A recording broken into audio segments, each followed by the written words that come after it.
안녕하십니까. 신천식의 이슈 토론입니다. 민선 6기가 출범한 지 만 1년이 지났습니다. 민선 6기 대전시정은 어떤 변화가 있었는지, 시민들의 요구나 기대는 얼마만큼 채워졌는지, 신천식의 이슈 토론에서는 7월 한 달 동안 4회에 걸쳐 전문가분들 모시고 대전시정을 들여다보고 평가하는 시간을 갖기로 했습니다. 오늘은 그 첫 번째 시간입니다. 오늘 나오신 분 소개하겠습니다. 자기소개가 원칙인데 말씀 좀 해주시죠. 안녕하세요. 배재대학교 행정학과의 최호택 교수입니다. 반갑습니다. 예, 안녕하십니까. 대전 참여자치시민연대 문창기 사무처장입니다. 반갑습니다. 두 분은 이제 각 분야를 대표하는 대표성과 또 전문성이 충분히 있으신 분들이라고 생각해서 모셨는데요.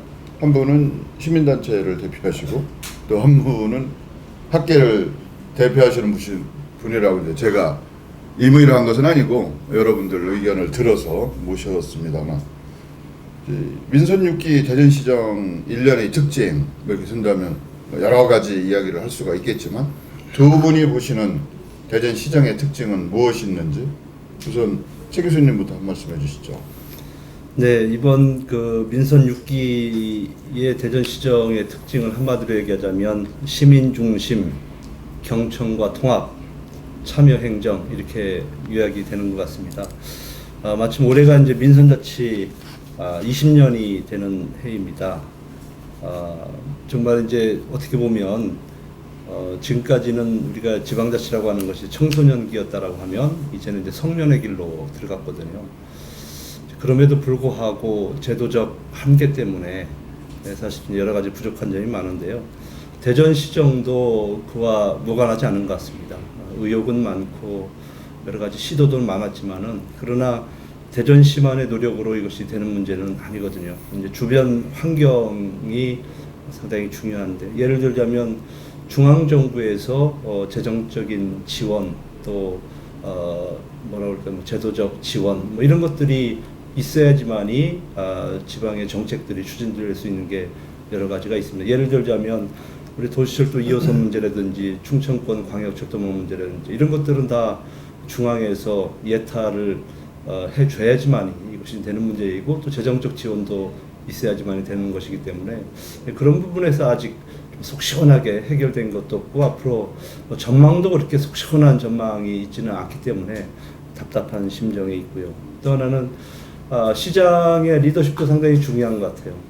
그래서 그러나 이제 이 시장의 리더십을 발휘하기 위해서는 뭐라 그럴까요? 좀 이렇게 마음이 좀 편해야 될 텐데, 지금 권선택 시장은 뭐 여러분 잘 알고 계십니다만은 지금 재판 중에 있습니다. 그래서 이 문제가 진행 중이기 때문에, 물론 뭐 표정 관리는 잘하고 있지만 그러나 아마 상당한 영향을 줄 것이다, 저는 이렇게 보고 있습니다.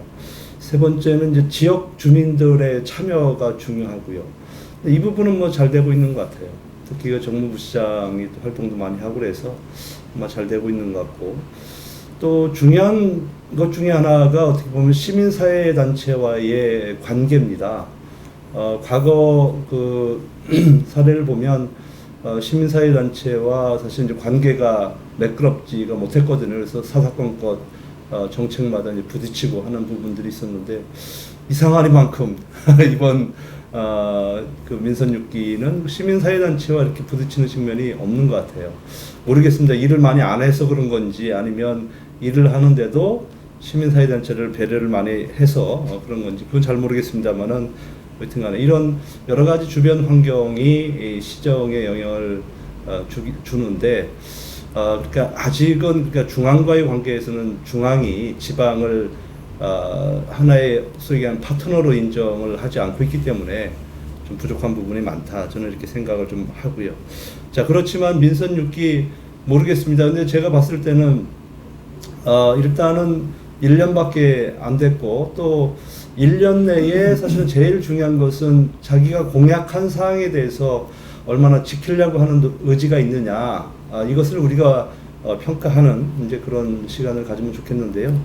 예를 들면 그 인사 문제에 있어서 뭐 여러 가지 공약을 했잖아요. 뭐 정무부시장을 이번만큼은 여성으로 하겠다. 그 약속을 좀 지킨 것 같고요. 또 하나는 산하기관에 대해서는 인사청문회를 하겠다. 근데 이제 이게 법적 문제가 있어서 인사청문 간담회 형식으로 의회에서 진행은 되고 있는데 시작을 했다는데 큰 의미가 있는 것 같고요. 세 번째는 도시철도 문제입니다. 전 염홍철 시장께서 이제 고가의 자기부상 열차로 시민들의 의견을 들어서 결정을 했는데 이 선거 과정 속에서 이 권선택 시장께서 이제 그 노면 트램을 주장해서 당선되자마자 다시 뭐 소정의 절차를 밟아서 사실 변경한 측면이 있는데 이 부분은 조금 글쎄요 이제 과거의 정책 결정을 이렇게 뒤집는 측면에서 보면 아쉬운 점도 상당히 많이 있고 뭐 그렇지만 현직 시장으로서 그만한 책임감을 가지고 결정했을 것이다 저는 이렇게 생각을 좀 합니다. 뭐 대충 뭐 이 정도로 좀 말씀을 드리겠습니다. 네, 뭐최 교수님께서는 대전시장 전반에 걸쳐서 총괄적으로 말씀을 해주신 것 같습니다. 이제 저희가 시간을 가지고 더 논의할 주제도 상당히 많이 포함되신 것 같습니다. 수고하셨고요. 이번에는 우리 윤 차장님께서 조금 최 교수님은 간단하게 좀 말씀해 주시고 이제 강론을 들어갔으면 좋겠습니다. 대전시가 1년 평가를 하면서 주로 얘기했던 게 소통, 경청, 시민참여 세 개의 단어가 아닌가라고 생각을 합니다. 민선 6기 1년 사업에 대해서 지금 저희가 이제 제가 분석을 하고 있고요. 그러면서 이제 대전시가 말하는 실질적인 소통, 경청, 참여가 얼마나 됐는지에 대해서는 좀 평가가 필요하지 않냐라고 짧은 시일 내에라고 하는 생각이고요. 소통과 경청을 위한 제도로 대전시가 도입을 한 게 시민행복위원회를 구성을 하고 명예시장 제도를 도입하고 그리고 직소민원 현장 시장실을 운영을 했다라고 보고 있고요. 시민참여를 위한 제도로는 뭐 인사위원회 구성을 확대하고 시민참여 예산제도의 내실화 등을 추진한 게 실질적으로 정책으로 표현을 한 게 아니냐라고 이제 보고 있습니다. 다만 이 정책들이 민선 6기 들어와서 추진된 정책들이 대부분이고 하기 때문에 지난 1년간 이게 구체적으로 어떤 성과를 냈는지에 대해서는 좀 평가하기는 다소 무리가 있다라고 보여집니다. 그러니까 지금 노력은 하고 있는데 뭐 구체적인 성과다라고 얘기하는 건 아직 빠르지 않나라고 하는 게 제 생각이고요. 좀 더 구체적으로 들여다봐야 될 것 같습니다. 예.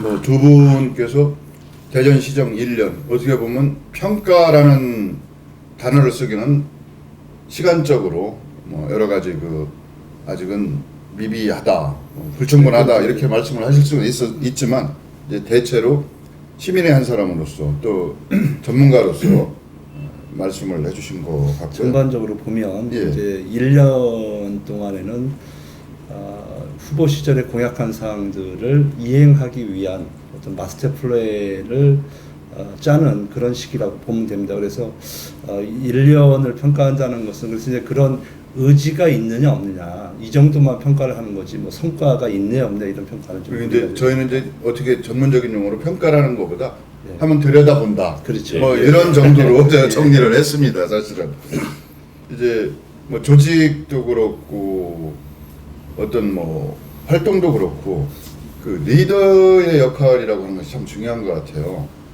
이제 대전시정을 이끌고 가는 정점의 리더를 따지면 이제 시장을 얘기 안 할 수가 없거든요. 이제 방금 전에도 우리 최호택 교수께서도 말씀을 하셨습니다만 시장의 그 리더십 발휘가 제대로 되고 있는지에 대해서 염려하시거나 걱정하시는 분들이 많이 계세요. 그래서 시장의 리더십 발휘 어떤 부분이 불충분하고 그 뭐 요인은 뭐 다 알고 있습니다만 그것을 보완하기 위해서는 어떤 방법이 있을지 요 얘기를 한번 하고 넘어가야 될 것 같은데요. 뭐 이번에도 최 교수님이 먼저 말씀을 좀 해주신다면. 네, 뭐 시장의 리더십을 발휘하려면 사실은 뭐 마음도 좀 편하고 여건이 좀 따라줘야 되는데 뭐 때만 되면 불려가서 조사도 받아야 되고 표정 관리는 잘 하고 계시는 것 같지만은 상당히 좀 어려운 것 같아요. 그래서 그런 측면에서 보면 지금 현재 이 권선택 시장의 뭐 리더십까지 우리가 이제 평가한다는 것은 좀 무리가 있을 것 같고, 우리가 이제 전문적인 용어로 리더의 리더십 한 세 가지 종류로 우리가 얘기를 할 수 있습니다. 하나는 권위적 리더십, 그다음에 두 번째는 자유방위형 리더십, 세 번째는 변혁적 리더십입니다. 제가 봤을 때 이 권선택 시장의 리더십은 권위형은 아닌 것 같아요. 너무 좀 뭐라 그럴까요? 권위적이지 않는 것이 어떻게 보면 또 문제일 수 있고, 자유방위형도 아닌 것 같아요. 어떤 때 보면은 결단이 아주 그냥 확실하지 않습니까? 뭐 도시활동 문제도 그렇고 여러 가지 또 공약 이양하는 것도 보면 그렇고, 그래서 변혁적 리더십에 가까운데, 제가 보기에는 아직 이런 그 선거법 문제가 있어서 이것을 제대로 발휘하기에는 조금 시간이 더 필요하지 않을까 하는 생각을 합니다. 예, 최장 의원님. 예, 이제 최순위와 비슷한데요. 그 권선택 시장께서 리더십을 지난 1년 동안 제대로 발휘할 그런 기회, 계기가 있었나라고 하는 게 좀 의문입니다. 그 이제 뭐 저는 지난 1년 동안 제일 그 기억에 남는 정책 결정을 보면은 도시철도 2호선을 지상 고가에서 노면 트램 방식으로 바꾸는 걸 가장 그 크게, 어떻게 보면 굉장히 단호한 그런 그 정책 결정이었다라고 저는 보고요.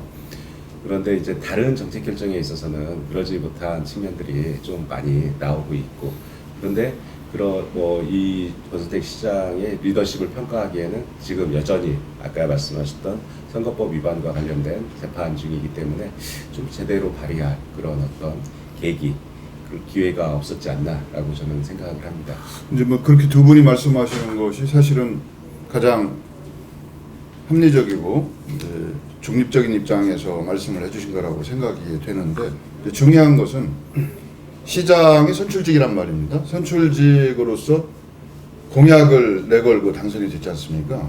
근데 이제 공약을 추진할 수 있는 추진 동력이 리더십에서부터 나오고, 그것이 시민의 행복과 안전과 미래와 직결된다는 점. 그러기 위해서는 리더십의 요체 중에 하나가 비전을 제시하고 구성원들로 하여금 자발적으로 참여하게 하는 것이 이제 핵심 요소 중에 하나인데, 조직 장악이 제대로 되고 있느냐. 그래서 시민을 행복하게 하든 안전하게 하든 만족하게 하는 공약 추진의 동력 자체가 지금 실종되고 있는 거 아닌가. 일상적인 그 관료 시스템이 있기 때문에 일상적인 업무는 진행이 되고 있죠. 잘 모릅니다만은 본인의 공약부터 시작해서 이제 문제점도 또 있다. 그것을 1년이라고 해서 아직 우리가 제대로 평가하고 평가를 어떤 답을 요구하기에는 이르다, 이렇게 넘어가기에는 너무 좀 중요한 말씀이신데요. 지금 우리가 이제 얘기할 수 있는 것이 뭐냐면 메르스 사태 이번에 터지지 않았습니까? 이건 이제 단적으로 우리가 보여주는 거예요. 그러니까 이 지역의 지도자가 어떻게 대처를 하느냐. 지금 서울에 우리 박원순 시장 계시고, 우리나라 최고 병원이라고 하는 삼성병원 비롯해서 여러 가지 병원, 여러 군데 병원들이 일사불란하게 이걸 처리를 하지 못해서 지금 국가적으로 재앙을 가져온 거 아닙니까?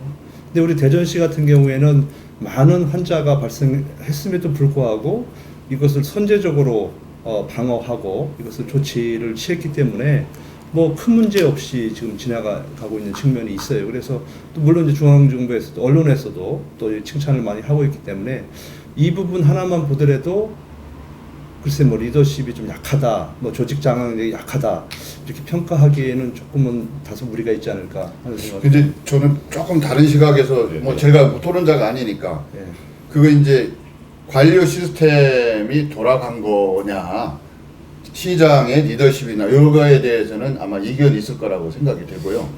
그러니까 저는 이제 그 선생님께서 그렇게 말씀하시는 것도 일면 이해는 가능한데, 이제 저는 이런 사례를 좀 자치단체장이 우리 시에서 시장이 선거법 위반과 관련돼서 이런 어떤 법적 그런 송사에 휘말린 사례가 그 전에도 있었다라고 한다면, 이런 어떤 비교 가능한 그런 리더십에 대해서 이렇게 저렇게 얘기할 수 있는데, 이게 이제 처음이다 보니까 그런 좀 비교하기 할 수 있는 사례도 없었고, 또 관료 시스템이라는 그 자체는 아까도 말씀하셨지만 그 자리에 그대로 있는 그런 그 시스템인 거고요. 일단 그 최 교수님도 아까 지적을 하셨던 것처럼 그 선거법 위반 혐의에 대한 송사 문제가 대전 시정에 있어서 가장 큰 걸림돌이 아니냐라고 보는 거고요. 그렇기 때문에 이제 저는 좀 이제 이렇게 표현을 주로 하는데요. 민선 6기가 아니고 5.5기가 아니냐. 아직 본인의 그 선거 당시 약속했던, 공약했던 그런 내용들을 본격적으로 어떻게 힘을 실어서 추진을 할 수 없는 상황이기 때문에 민선 5기 그 전부터 쭉 해오던 지속적인 사업들은 정상적인 궤도 또는 약간 늦어지더라도 진행이 되는데 나머지 정책들에 대해서는 추진이 좀 미약하기 때문에 5.5기 아니냐라고 하는 좀 평가를 하는데요. 그런 걸 봤을 때 조금 우리 시가 이제 탄력을 받기 위해서는 여하튼 그 선거법 위반과 관련돼서 어떤 명확한 결정이 나야 그 정책 추진에 있어서 탄력을 받지 않을까라고 하는 생각입니다. 예, 알겠습니다. 시장의 리더십을 처음에 저희가 얘기를 하게 된 이유는 이제 시민들께서 여러분들이 걱정하고 그렇죠. 또 많은 관심을 갖고 계신 상황이기 때문에 1년뿐이 안 된 선출직을 평가하고 어떻게 들여다본다는 사실 자체가 조금 애매한 측면은 있죠. 예, 이제 그 말씀을 드리면서 이제 다음 주제로 한번 넘어가서 말씀을 드리겠습니다. 이제 뭐 인사가 만사다, 때로는 인사가 망사가 될 수도 있다, 뭐 이런 얘기를 많이 하고 있는데 실제 또 그런 사례도 저희가 접해봤는데 이제 리더십에 대해서는 저희가 뭐 언급하기가 좀 어렵다고 이제 한쪽으로 좀 젖혀놓긴 했습니다만 시청 조직 산하의 공기업 인사라든지 이런 것은 뭐 제대로 좀 하고 있거든요. 때로는 의외의 인사다, 뭐 아니면 전혀 모르는 분이 오셔서 뭐 공기업의 책임자가 됐다 이런 얘기까지 들릴 정도인데 이 점에 대해서는 두 분은 어떻게 보고 계신지. 예. 예. 인사의 원칙이 제가 볼 때 적재적소입니다. 그러니까 그 직에 맞는 사람을 갖다 놓는 것이 제일 중요해요. 그러나 이제 이 산하기관 같은 경우에는 아무래도 이제 선거에 공신들이 되게 들어가게 되어 있죠. 또 그분들이 들어가야지 시장이 리더십을 발휘하는 데 도움이 됩니다. 그래서 그걸 우리가 뭐라고 할 수는 없는데 근데 과연 정말 적재적소 인사를 했느냐 이 부분에 대해서는 우리가 좀 생각을 해야 돼요. 정말 그래서 얘기한 조직이라고 하는 것이 그 리더의 영향에 따라서 신바람이 날 수도 있고 아니면 침체기에 들어갈 수도 있는 거거든요. 그런 부분. 또 과연 이 사람이 이 전문성을 제대로 가지고 있느냐, 가지고 있지 못하느냐, 이것도 상당히 중요한 부분 아니겠습니까? 이번에 메르스 사태도 그런 문제잖아요. 예를 들어서 정말 보건복지부 장관인데 만약에 지금 이것이 보건 쪽의 전문가들이 그 보건복지부를 만약에 장악을 했더라면 이런 중요한 때에 이런 문제들은 또 이렇게 사전에 정리가 잘 될 수 있는 부분이 아니겠습니까? 그런데 이제 인사를 잘못하다 보니까 사실은 이런 문제가 지속적으로 발생한다 이렇게 볼 수 있어서 저는 죄송한 얘기인데 정말로 이 산하기관은 그러니까 뭐 민주적으로 인사는 한 것 같은데 중요한 것은 적재적소가 잘 되지 않은 것 같아서 좀 아쉬움이 많다 이렇게 보여집니다. 시민단체 쪽에서는 어떤 생각을 갖고 계시나요? 예, 그 권수택 시장 그 지난 지방선거 당시에 보면 이제 세월호 사건이라는 게 있었지 않습니까?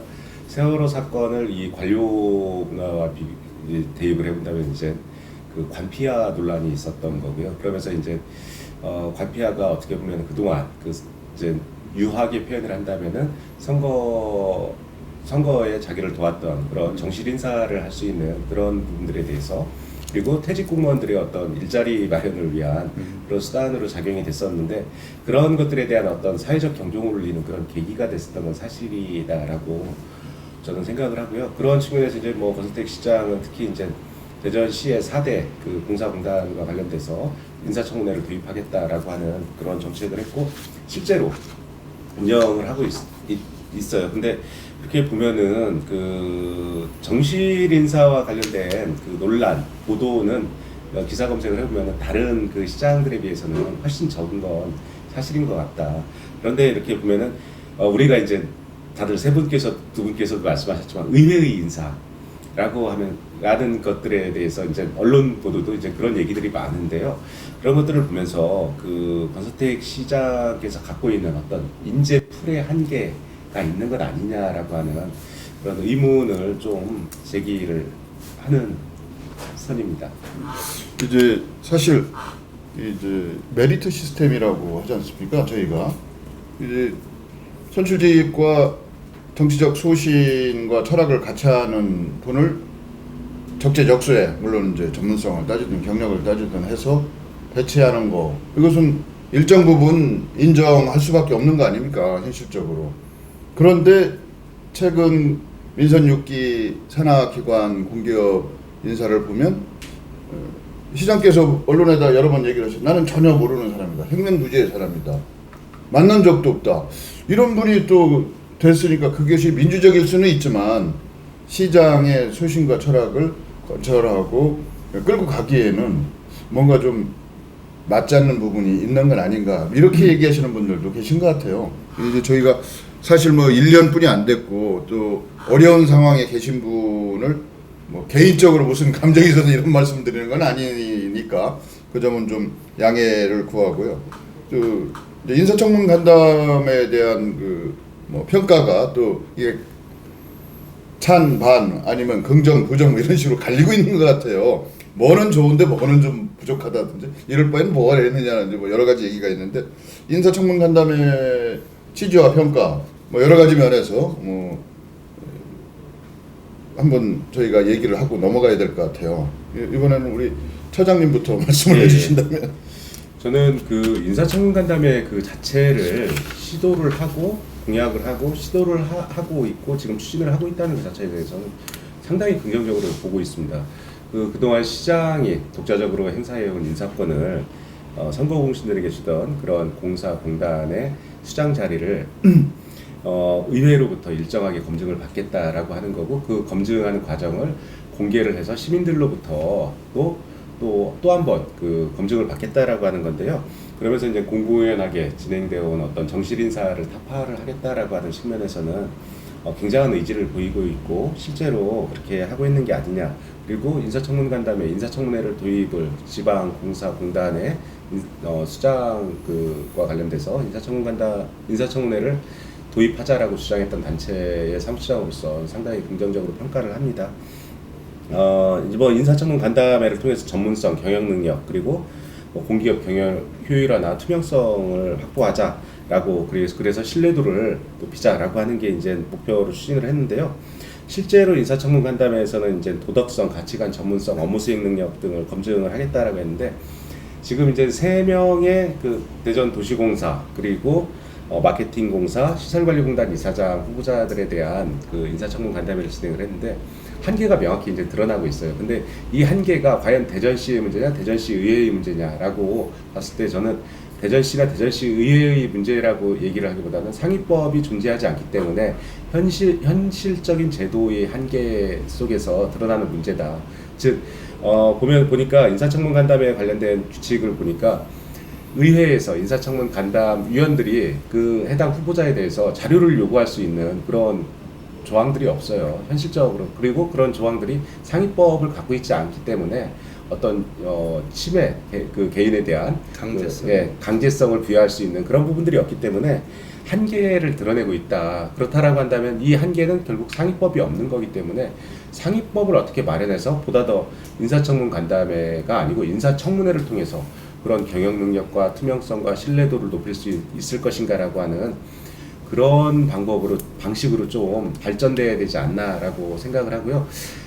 지금과 같은 상황에서는 후보자에 대해서 일정 정도 그동안 몰랐던 것들에 대해서 시민들이 알 수는 있는데 거기서 이제 더 나갈 수 있는 방법이 없다라고 하는 그런 아쉬움, 안타까움이 있다라고 평가를 합니다.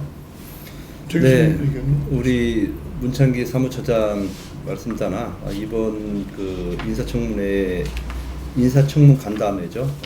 이것의 도입의 의의는 전국적으로 이제 거의 뭐 처음 시행하는 거고, 이것이 상위법을 마련하는 제가 볼 때는 그런 계기가 될 것이다. 그러면 앞으로 이 대전시뿐만 아니라 전국의 모든 자치단체가 인사청문회를 도입하는 데 주저하지 않을 것이다 저는 봅니다. 그래서 거기에 이제 좀 큰 의미를 좀 두고 싶고요.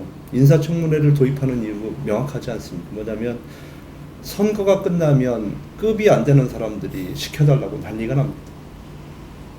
근데 시장 입장에서 보면은 그걸 명분을 가지고 쳐야 되거든요. 골라야 되거든요. 이건 이 제도를 처음에 도입하자고 할 때는 아마 권선택 시장께서 그런 의도가 좀 있었을 것 같아요. 선거 끝난 다음에 몰려들 텐데 이걸 어떻게 내가 쳐내지?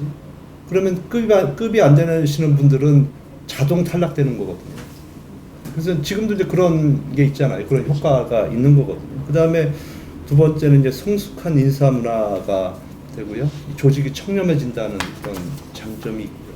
그다음 세 번째는 적재적소의 인사 시스템이 작동을 할 수 있다. 근데 지금은 아직은 초창기이기 때문에 그것이 제대로 되고 있지는 않지만은 어떻게 우리가 첫 술에 배부를 수 있겠어요?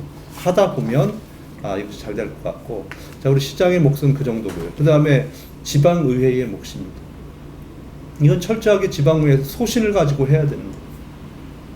근데 저는 조금 안타까운 것이 지난번에 시설관리공단 이사장 할 때 많은 사람들이 그렇게 얘기합니다. 지난번에 한번 그 모 대학 교수님이었죠, 환경 전문가인데 그분보다도 전문성이나 모든 것이 부족하다. 다 그렇게 얘기를 하고 다녔어요. 그런데 어쩔 수 없이 이번에는 통과시켜줘야 되겠다. 이게 우리 지방의회의 현실입니다. 이렇게 해서는 안 되는 거잖아요. 그래서 이번에 지금 13일 날 대전 도시공사 사장 또 인사청문 간담회가 있을 예정이거든요. 정말 우리 지방의회에서 저는 소신을 가지고 좀 일을 해줬으면 좋겠어요. 이번에 그 국회에서도 보니까 새누리당 이게 뭡니까 도대체? 삼권 분립이 엄연히 구분되어 있는 나라에서 대통령 한마디에 여당이 벌벌 떨면서 한 사람을 쫓아내기 위해서 지금 그런 것들은 중앙에서 안 되니까 우리 지방에서조차도 우리 지방에서부터라도 정말 소신을 가지고 지방의회가 하다 보면 저는 역으로 밑으로부터의 개혁이 일어나지 않을까 하는 생각을 예, 알겠습니다. 뭐 인사청문 간다면 여러 가지 문제점은 있습니다만 그 도입 취지는 좋다.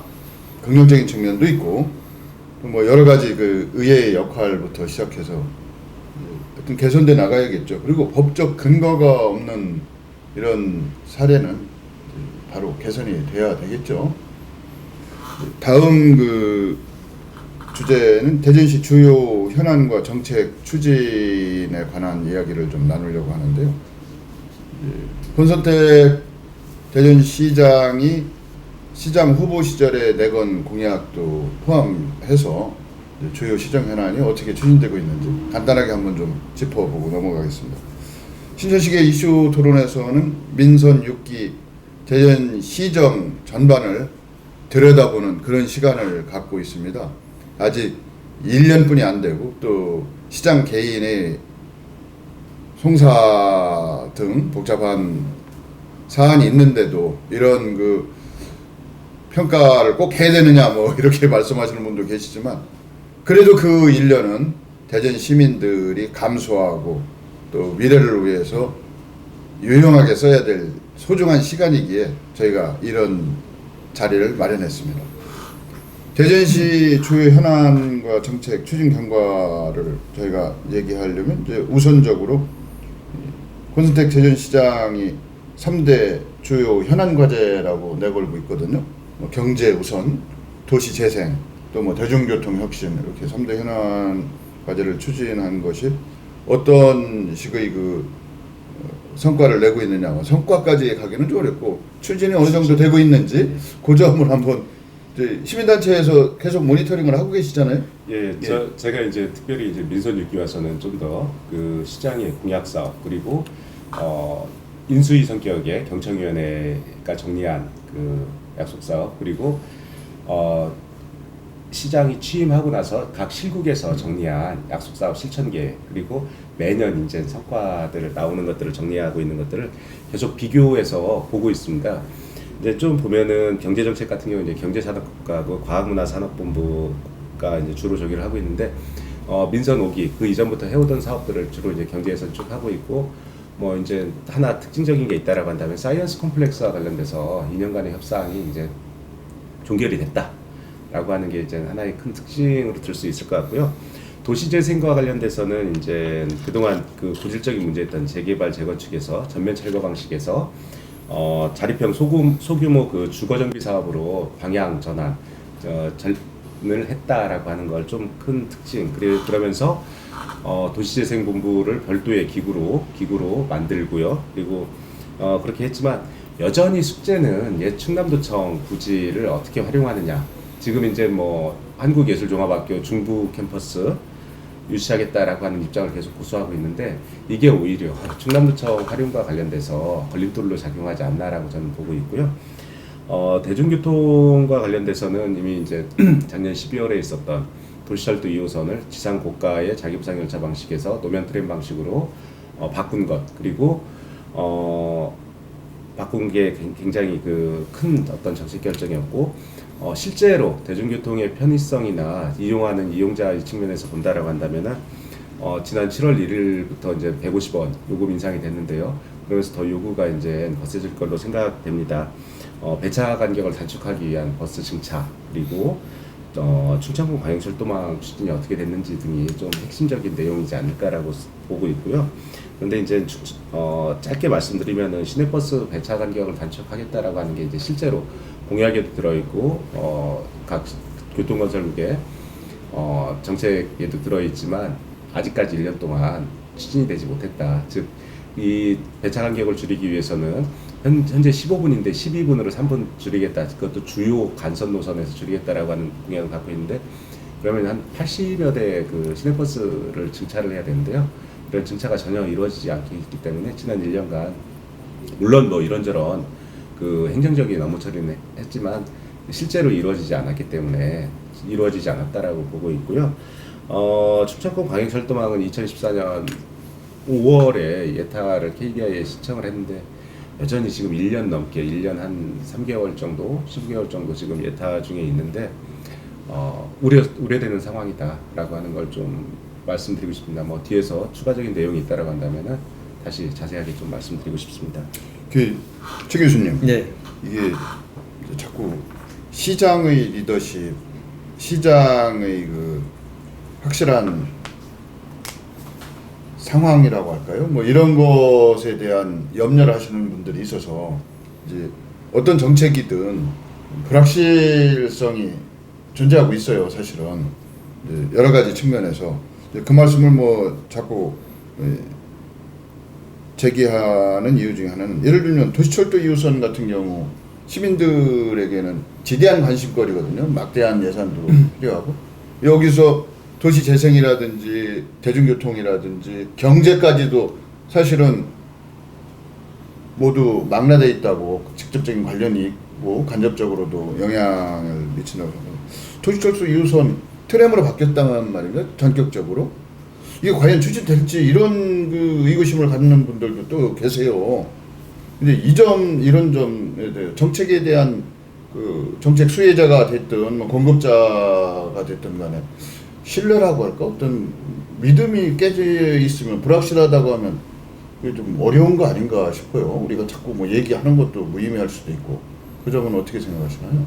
근데 지금 우리가 이제 노면 트램을 결정은 했지만 사실은 뭐 확실한 건 없죠. 왜냐하면 중앙정부의 예타 문제가 있지 않습니까? 그래서 예타가 어떻게 될지 이 문제도 제일 중요하고요. 더 중요한 것은 현 시장 내에 첫 삽을 뜰 수가 없는 사업 아닙니까? 그렇기 때문에 이 불확실성은 말씀하신 대로 존재를 하는데, 저는 조금 이것이 이제 전 시장께서 결정한 사항을 이제 뒤집는 과정에서 조금 문제가 있지 않았을까, 그런 생각을 해봐요. 뭐냐면은 예를 들어서 이제 정책들이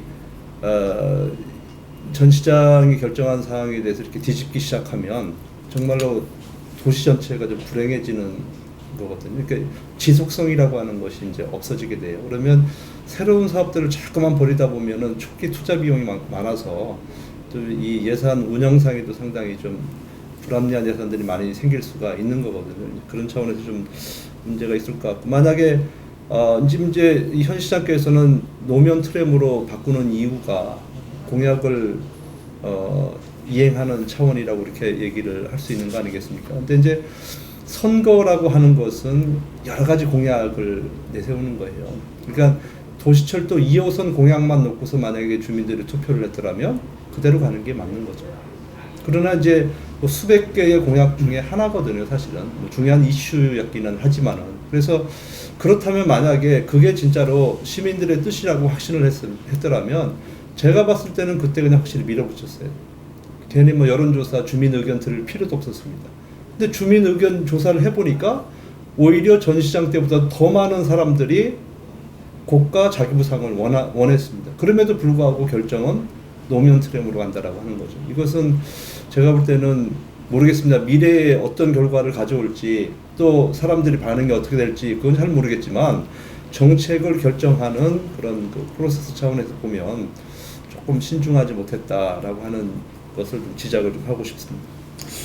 제가 이제 예. 그최 교수님 말씀에 좀 더 되면은 이게 이제 아쉬운 게 저는 이제 그 노면 트램 방식으로 가는 게 대중교통 지속 가능한 대중교통 중심의 도시로 만들기 위한 그런 그 정책 결정이었다라고 저는 평가를 해요. 그 과정에 있어서 뭐 300인 원탁회의를 하고 하는 그런 과정에 있어서 그 절차적인 그런 실수는 있었다라고 생각을 하는 거고요. 근데 이제 이 우리가 이 도시철도 2호선의 건설 방식, 그 기종을 선택하는 데 있어서 우리가 이제 간과했던 것 중에 하나가 이 대중교통 그 역할만 하는 게 아니고 도시 전체의 사회 문화, 뭐 도시 재생 전반적인 것들과 관련이 있다라고 하는 거고 그런 것들을 다 고민하는 속에서 우리가 전략적으로 선택을 해야 된다라고 하는 그런 생각인 거고 그런 측면에서 보다 유리한 수단이 이제 노면 트램이다라고 저는 생각을 하는 거고 다만 아쉬운 건 작년 12월 4일에 정책 결정을 했고 지금이 이제 8일이잖아요. 그 한 7개월 동안 그러면은 이게 대중교통은 지금 현재 대전은 도시철도 1호선과 그 버스 중심으로 이렇게 가고 있습니다. 그렇다라고 한다면은 특히 이제 버스에 대해서 이걸 활성화할 수 있는 그런 정책적 내용들을 계속 생산을 해내고 시행을 했어야 되는데 그런 것들이 되지 않았다 같이 그러다 보니까 이제 도시철도 2호선 2호선대로 버스는 버스대로 이렇게 그 자리에 서 있는 이런 상황이기 때문에 저는 그런 대중교통 정책이 안타깝다. 그렇게 됨으로써 그렇게 되면은 결국은 어떤 그 부작용을 발생시킬 수 있냐면요. 대구가 도시철도 3호선을 그 개통을 했잖아요. 고가 방식으로 모노레일로 개통을 했는데 이 수요를 맞추려고 버스를 인위적으로 운행 대수를 줄이고 있어요. 이제 그런 식의 정책 결정이 대전에서도 없다라고는 말할 수 없다. 즉 그 2호선을 위한 인위적인 그런 시내버스 운행을 줄인다거나 하는 그런 저기가 나오는데 저는 그런 우려들이 그런 게 걱정이 된다. 실제로 도시철도 2호선을 포함한 대중교통이 수송분담률을 높이기 위해서는 현재 버스의 그 배차 간격이나 서비스나 그런 모든 것들을 확 끌어올려서 그 수송분담률을 많이 높여야 된다. 현재 24.4% 3%밖에 안 되는 수송분담률을 훨씬 더 높여야 된다. 그래놓고 그러면 상황에서 도시철도 2호선을 추진해야 이게 대중교통이 풍성해질 수 있다라고 하는 걸 좀 지적을 하고 싶습니다. 이제 교통체계라고 하는 것이 특히 이러한 그 도시철도 2호선 정도, 도시철도 1호선도 마찬가지지만 혼자 고립적으로 독립적으로 존재하는 게 아니거든요. 그렇죠. 그래서 서로 얽혀 있는데 그런 그 얽혀 있는 맥락과 매듭을 잘 풀어가고 또 그런 준비가 아직은 좀 미흡하다. 그래서 자칫 정책 실패가 되는 것이 아닌가 뭐 이런 생각이 들 수도 있는데. 그러니까 이제 그 2013년에 대중교통 기본 계획 이제 그런 것들을 수립을 했거든요, 대전시가. 근데 이제 참고로 또 이제 저는 이제 그 대전시 교통국장이 단장으로 한 그 유럽 트램 연수단에 이제 저희가 비용을 부담해서 다녀왔는데 시민단체 3명이 그래서 이제 통합적 그런 어떤 교통 관리 계획이 필요하다라고 하는 거죠. 뭐 유럽의 큰 도시들은 지하철도 있고 버스도 있고 트램도 있는데 이 세 개를 어떻게 전략적으로 활용을 할 것인가라고 하는 측면 하나. 그리고 또 하나는 역시 거기도 이제 문제는 도심 내로 진입하는 승용차의 진입을 어떻게 억제를 시킬 것인가라고 하는 전략 하나. 이제 그런 것들이 유기적으로 작용을 해야 된다라고 하는 건데 지금 우리 시가 대중교통 기본 계획이나 그런 것들을 보면은 이게 유기적으로 그런 것들을 아직 마련을 하고 있지 못하다. 따로따로 놀고 있죠. 예, 사실 그래서 그게 예. 안타깝습니다. 이런 도시철도 2호선 많은 시민들께서 관심을 가지고 계신 그런 상황이고, 또 앞으로 추진이 어떻게 될지에 대해서 여러 가지 또 의견을 많이 내놓고 계신 상황이라 말씀이 좀 길어졌습니다. 이제 성과를 확실하게 저희가 얘기해 볼 수 있는 그 정책 중에 하나가 이제 권순택 시장의 주요 공약 중에 하나가 될 수 있는데요. 시민행복위원회 구성하고 또 명예시장제 도입, 효과가 있느냐 없느냐 지금은 한번 얘기 좀 해볼 때가 된 것 같아요. 또 뭐가 좀 미비하고 있다든지 뭐 이런 거. 요 얘기는 좀 한번 짚어주고 가시죠. 네네. 우선 시민단체에서 다시 한번 말씀을 해주신다면. 예, 그 경청과 통합의 행정 이런 목표를 설정을 하고 시민행복위원회를 500명의 시민들로 해서 구성을 했고요. 현재 이제 보니까 어제도 이 충남도청 활용 방안과 관련돼서 두 번째 이제 그 토론회를 개최를 했고 하고 있습니다. 그런데 이제 이게 거대한 500명이라는 시민들이 모여서 어떤 그 합의를 하고 의견을 듣는 그런 구조이기 때문에 그런 과정 자체에 대해서 긍정적으로 보는 의견들이 상당히 있습니다. 저는 개인적으로 이 500명이라는 사람들의 의견을 이렇게 어떻게 모아가는지 이제 그런 것들이 참 궁금한데 아직 의견을 모아서 이렇게 결정을 한 사례가 없기 때문에 굉장히 궁금하고요. 또 하나는 이제 명예시장제도 어떤 이제 각종 시정과 관련된 시책 추진이나 소통, 시민들하고 소통하고 그래서 대전시와 시민의 간의 메신저 역할을 하겠다라고 해서 명예시장제도를 지금 2기가 추진 중에 시행되고 있고요. 6개월 임기로 8개 분야에서 그 경제산업, 과학, 안전, 문화체육, 복지, 교통건설, 도시주택, 환경, 녹지 8개 분야에서 추진이 되고 있는데 간담회를 하고 시장하고 월 1회 간담회를 하고 정책과 관련돼서 이런저런 제안들이 나오고 있는데 좀 안타까운 게 그런 나온 정책들이 어떻게 시장에 반영이 됐는지에 대해서 좀 그 공개가 됐으면 그거에 대한 평가를 할 수 있을 텐데 아쉬움이 하나가 있고요. 또 하나는 이제 서울시 같은 경우는 2012년부터 이제 명예부시장 제도를 운영을 하고 있어요.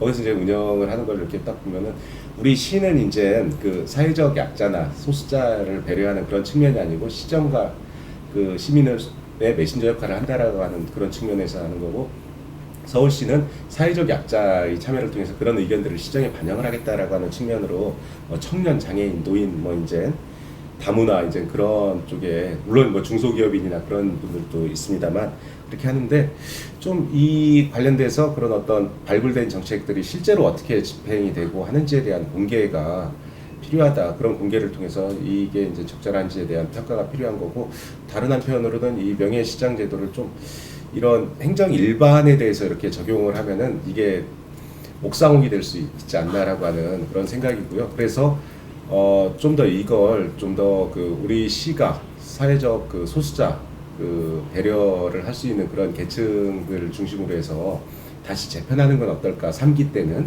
하는 그런 제안도 하나 드리고 싶습니다. 최 교수님 네. 이제 행정학을 공부하시고 이제 다양한 자문이나 뭐 그 조언도 좀 하고 계시는 걸로 알고 있는데 지금 대전시에도 교수 자문단 일원으로 참여하고 계시잖아요. 뭐 여러 군데 참여하고 그러시죠? 있습니다. 예. 그래서 시민행복위원회 구성 및 명예시장제 도입 효과에 대해서 직접 아마 체감하고 계신 분도 있을 테고 이런 부분은 좀 개선이 됐으면 좋겠다. 나름대로 판단을 하고 계실 것 같은데. 지금 정확하게 489명이더라고요. 예. 500명이 채 안 되고 예. 작년 12월 12일 날 조례가 제정이 돼서 이제 법적 기구죠. 그러니까 하고 있는데 지금 한 2번 정도 토론회를 예. 한 것 같아서 뭐 아직까지 성과도 그렇고 이거 이제 또 지난번에 또 뭐 이 그 위원장 선임 과정에서도 좀 말 좀 있었고 그래서 제가 볼 때는 모르겠습니다. 잘못하면 옥상옥이 될 가능성이 많습니다. 근데 또 중요한 것은 그러나 이제 이것도 첫 번째 시도이기 때문에 아까 우리 문창기 처장 얘기한 대로 어떻게 의견을 모아 가느냐 이 과정을 사실은 시스템화하는 그런 노력들 이런 것들이 저는 중요하지 않을까 하는 생각을 좀 해보고요.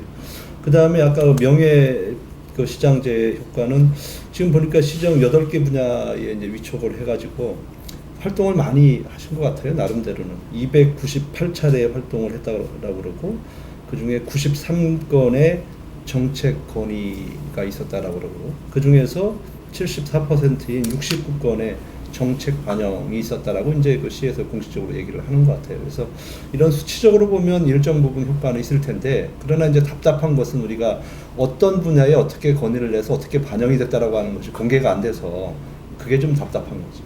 그렇죠. 그래서 이런 것들이 제대로 되기 위해서는 첫 번째도 두 번째도 투명해야 됩니다. 투명한 공개가 있을 때 이것에 대한 효과를 우리가 누릴 수 있는 거죠. 그러니까 이제 간단하게 이제 시에서 생각할 수 있는 방법은 명예시장과 관련된 시청 홈페이지를 보면은 다양한 그 코너들이 있잖아요. 명예시장과 관련돼서 코너를 하나 만들고 이런 정책은 이렇게 반영이 돼서 현재 이렇게 추진이 되고 있다라고 하는 것만이라도 공개를 해준다라고 한다면은 아 명예시장을 도입하고 나서 이런 효과가 있구나라고 하는 시민으로서 그런 정책에 대한 체감을 느낄 텐데 그런 것들이 없다 보니까 이제 답답한 거죠. 이게 잘못하면은 이제 이 주민 참여 그 주민 참여 예산 제도하고 중복될 수도 있어요. 사실은 그렇죠. 거기에서 이제 정책 제안들 많이 하거든요. 그러니까 기능과 역할을 분명히 네. 하기에 서로 구분해 줄 필요가 있고 네. 이제 제가 생각할 때는 시행착오가 분명히 있을 수 있어요. 근데 이제 특히 시민 다수와 관계되는 주요 정책을 시행할 때는 충분하게 사전 준비를 하고 시행착오를 최소화하는 것이 시민들을 행복하게 하는 거 아닌가. 물론 행복위원회에서 행복하게 할 수도 있겠습니다만은 또 시민들을 안전하고 또 대전에서 머물러 살고 싶은 미래에 대한 꿈을 놓지 않게 하는 그런 첩경이라고 생각이 되는데 하여튼 여러 가지 측면에서 자랑스럽게 시민행복위원회나 명예시장제는 이미 도입을 해서 효과가 있으며 뭐 여러 가지 그 뭐 문제점이 있지만 두 분이 지적을 하셨고 이런 그 취지나 추진 자체는 어찌 보면 권선택 시장의 그 의지도 많이 반영이 됐겠지만 민선 6기에서 그중 가장 확실하게 뭔가 성과가 보이는 것이 요거 아닙니까? 따지면? 그렇죠. 예. 지금 이제 가시적으로 제도가 구비가 되고 이미 시행을 하고 있기 때문에 예. 가장 뭐 성과가 있다 이렇게 볼 수 있는 거죠. 이제 시간이 많이 돼서 이제 앞으로 신천시계 이슈 토론에서는 3번 더 전문가들 모시고 부문별로 집중적으로 오늘 제기한 이러한 그 주제에 포함해서 심도 있는 논의가 이루어질 텐데요. 이제 마지막으로 민선 6기 대전시정 1년을 물는다. 앞에 똑같이 대전시정의 특징과 이런 점은 개선했으면 좋겠다. 아니면 이런 점은 잘하고 있다. 이런 얘기를 한 30초 정도씩 먼저 해주시면 너무 뭐 1분 정도까지 하셔도 되겠습니다. 우리 처장님이 먼저 해주시고 교수님이 나중에 좀 해주시면. 예, 그 민선자치 20년을 맞이한 해가 올해인데요. 대전시정 민선 6기 대전시정 1년을 보면서 저는 가장 잘 하고 있다. 그리고 잘 하고 하려고 하는 방향으로 가고 있다라고 하는 게 시민 참여가 아닌가라고 생각을 합니다. 그동안 지방자치 주인이라고 하지만 항상 정책 결정이나 과정에서 소외되고 했었는데 시민행복위원회 구성이나 명예시장제도 도입 그리고 각종 시민 참여를 위한 제도들이 통해서 정책 결정 과정에서 시민을 참여시키려고 하고 있는 노력은 굉장히 잘하고 있는 게 아니냐라고 하는 그런 생각인 거고요. 아쉬운 부분은 박근혜 정부에서도 가장 강조하는 것 중에 하나가 정부 3.0 그 정보의 공개 공유 등인데요. 우리 시를 보면 좀 정보의 공개가 좀 적지 않나. 이런 좋은 시민 참여 제도가 있는데 이런 것들로 인해서 어떤 효과가 있고 하는 건지 어떤 과정으로 이루어지든지 그런 것들을 투명하게 공개하고 시민들과 공유하는 것 하면은 더 큰 어떤 정책적 성과를 이뤄내지 않겠냐라고 하는 그런 제안을 하나 드리면서 말씀 마치도록 하겠습니다. 최 교수님. 지금 토론하다 보니까 제일 큰 문제는 지금 선거법 문제입니다. 그래서 이게 조속한 시일 내에 빨리 좀 해결이 됐으면 좋겠고요. 만약에 긍정적으로 정말 이렇게 결과가 나온다면 금상첨화겠지만 혹시 그렇지 않을 수도 있는 여지가 충분히 있기 때문에 저는 최대한 빨리 그것이 결정이 돼야지 공무원들도 안정이 되고 우리 시민들도 걱정 안 하고 이렇게 할 수 있다는 생각을 해보고요. 잘한 부분에 대해서는 우리가 칭찬을 좀 많이 해주셔야 될 것 같아요. 제가 교육한 15년 학생들을 가르쳐봤는데 학생들을 변화시키는 것은 결국 칭찬이더라고요. 잘한 공무원들 칭찬 많이 해줘야 되고, 우리 또 시민사회단체나 언론에서도 잘한 공무원, 또 잘한 지방의 의원 이런 분들 칭찬 많이 해서 조직이 좀 이렇게 선순환 구조로 변해갈 수 있도록 하는 노력들을 서로가 해야 되지 않을까 하는 생각을 해봅니다. 이상입니다. 신천시계 이슈 토론에서는 민선 6기 대전시정을 자세하게 또 깊이 있게 들여다보는 시간을 4회에 걸쳐서 갖기로 했습니다. 오늘이 그 첫 번째 시간입니다. 장시간 동안 시청해 주셔서 감사드립니다. 고맙습니다.